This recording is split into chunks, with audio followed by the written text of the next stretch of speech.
Hello. হ্যাঁ বল।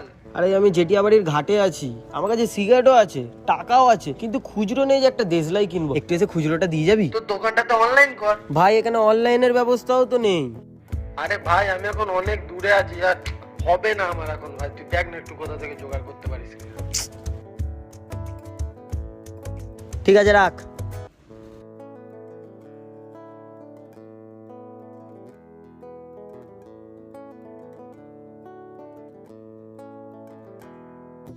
কপালটাই খারাপ।